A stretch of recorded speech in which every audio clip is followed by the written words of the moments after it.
I think just a consistency thing, really. Turning up to both Lucerne and Poznan has given them the points they needed to beat Great Britain by just 1 point. But we're already now ready for our, I think, penultimate race of the day, just the women's single and the men's 8 yet to come. And we've just seen Australia take gold in that women's 8 race, and they've got a real chance here in the women's single. But first up, hometown favourite Victoria Kalinowska, the 3-time lightweight under-23 medalist. She goes next to Maggie Fellows of the USA, the spare, I think, for the US Olympic team, but we've not seen her since 2022. The rising star, Aurelia Maxima Katarina Janssen, qualified this boat for the Olympics in Lucerne, and very clinical. There she is, Tara Rigney, who won't know that the Aussies just won that last race in the women's 8, but the bronze medalist from the 22 and 23 World Championships. And Magdalena Lobnig, great to see her back, the Olympic bronze medalist, who's ended up in this single scull almost by default, really, after her sister not being able to race the double last year. And then Juliana Farlich in lane 6 for Germany.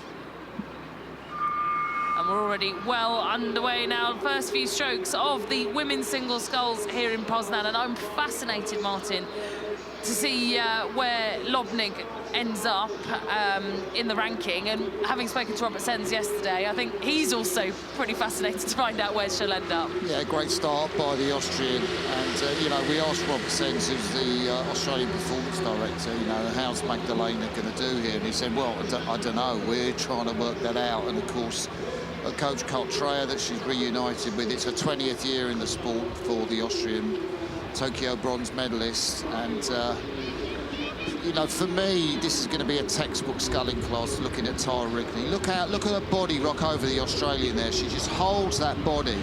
Just a little bit of time. This is really, if you want to learn how to scull, look at Tara Rigney. She's got those arms out straight, hangs off the blade, and she really opens out nicely through the middle of the stroke. It's a great credit to Ellen Randall, who's working with her.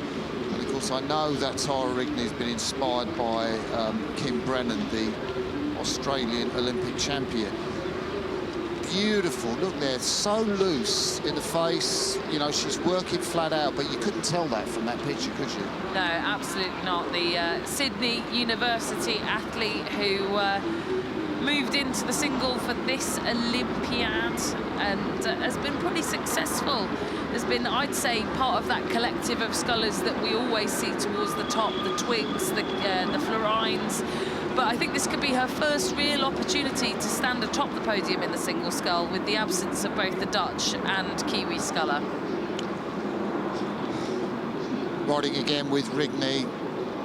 Janssen has had a pretty decent first quarter. She's really come on through the season. I think early in the season she was kind of off the pace, but that qualification regatta where she broke Sanita Prospere's heart to scull through the Irish woman and take a slot to Paris has really given her an extra zip. Rigney now will just look to move slowly away, and I guess, you know, Rigney will believe she can beat Caroline Florine, who's, you know, remained in front of the women's field, and you know, Emma Twigg, the Kiwi, who's gone back home to be with the baby, and she'll be back into Europe, of course, for the Olympics. Lane number 6, Julia Farlich. Now, you've got some good intel on her and her ergometer. Yeah, I've heard that very strong. She's an ex-Cal athlete, so Cal Berkeley athlete, and she was in the 6:20s at one point on the erg in terms of a 2K time, which, if you're not in the sphere of rowing, is one of the fastest times that you can get, you know, nearing on the world record. So we saw Aurelia Maxima Janssen, so there we're riding with Farlich, and you know, it's a fantastic tribute to this German. Alex Foster will be the German representative in the Olympics, but she was in the 6th seat of the Calais, which is, you know, the powerhouse seat. She won the NCAAs, which is the American Women's National Championship with Cal. And the Frankfurter Sculler is here in the women's single, and she's leading Janssen over there, who is going to the Olympics. Maggie Fellows is coming back into it. She finished 2nd in the US trial. She's about 6 seconds down on Cara Cola, who will be the American sculler for the Paris Olympics. But she proudly represents Community Rowing Club, that amazing organisation in Boston. And Margaret Fellows recovered from a bit of a slow start to challenge for one of the podium places. Yeah, do you know what? Looking up at the front of the field at halfway, actually, Crossy, so zooming back up there from Fellows towards Farrellich and Rigney, I'm surprised to see just, I wonder what rating Farrellich is doing, because it looks so low in comparison. And just taking a look there, she's down at 31 strokes a minute, Rigney up at 34, so there you go. That's why it looks just, I wouldn't even say ploddy though, I think it just looks quite, I relaxed. think, yeah, I mean, they will have different power ratios. I remember, you know, Tara was on the row show and she talks about her 2K erg score. I can't remember what it was, but it won't be as fast as Farley. That's why she's able to rate that sort of, you know, rating. She did have a sprint finish, I think, in the semi-final. She's going to be so pumped that she's out there ahead of Janssen, the Swiss sculler, and if she could look round that right shoulder, and she's not that far off Tara Rigney. Look how much she's put into her. Maggie Fellows, is she going to win a bronze medal? The American. That would be brilliant, wouldn't it, for Fellows? Like you say, when you finish second at the trials, Kohler, who's selected, hasn't managed to get a podium yet this season. No. But Fellows could do that job for her for the USA. Yeah. There's that textbook rowing from Tara.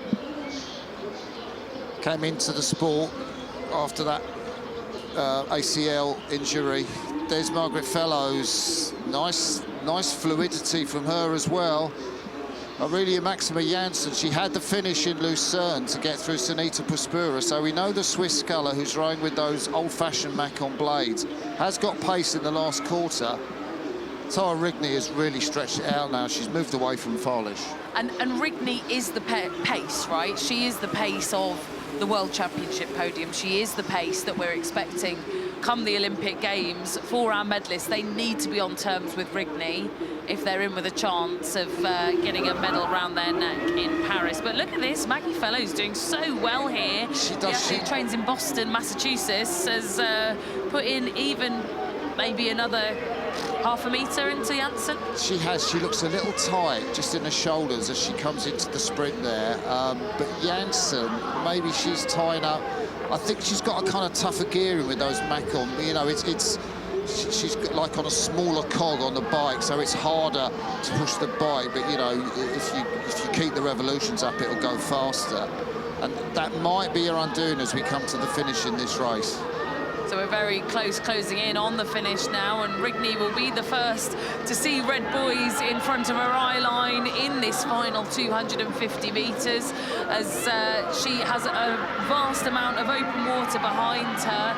Rigney won't be fussed by that, though. She'll be fussed by the fact that she's put together and strung together a pretty competitive race ahead of what will be a hugely competitive Olympic Games in this boat classification in Paris. She's got to get every single stroke right between now and then.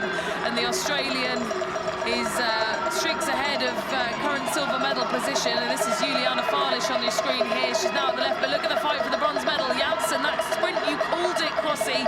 Janssen coming right back. Are we going to see what we saw in Lucerne? She's got another 10 strokes to try and unleash something equivalent of a bronze medal position finish, and I think she's going to do it. She looks over to Fellows with a few strokes to go, and it is going to be so close to the line. But Janssen, the young Swiss, does it once again. She is just remarkable, and she gets herself onto the podium. She wrestles off Fellows, who had held that spot down for the majority of that race. Lobnig will limp over the line in fourth, the Austrian, who put in that brilliant bronze medal performance in Tokyo, not to be here for the podium in Poznan. But there is our winner, Tara Rigney. Brilliant stuff from her. Undoubtedly. And Julia Farlish as well. I guess we're going to see her in one of the crew boats. Thumbs up to Tara Rigney there. Janssen just kept it cool. She sometimes looked like she's suffering so much, and she really is, but I mean, she did keep loose, to be fair, in her shoulders. And you know, and fellows just didn't have that looseness. And she was brave, but, you know, that braveness in that part of the race meant she couldn't keep her length in the last 10, 15 strokes where she needed it. Yeah, bravery, name of the game, and you need to be able to back yourself in that sprint, not to spend too much in that first 1,500 metres to be able to calculate a performance like that. And I think Aurelia Maxima Katarina Janssen, I spoke to her after her FOQR performance, she's such a calculated athlete. She said, you know, my coach and I, we talked about this, and that's what I delivered. I needed to get in the top 2, and that's what I delivered. So here to get a podium, she will not put a foot wrong when it comes to her race plan. Yeah, well, you know, the dream is still on. The Australian will still imagine that she can take Olympic gold with a magical performance, just like Kim Brennan did. And there's confirmation, nearly a 7-second margin between Whitney and Farlish, with Janssen coming in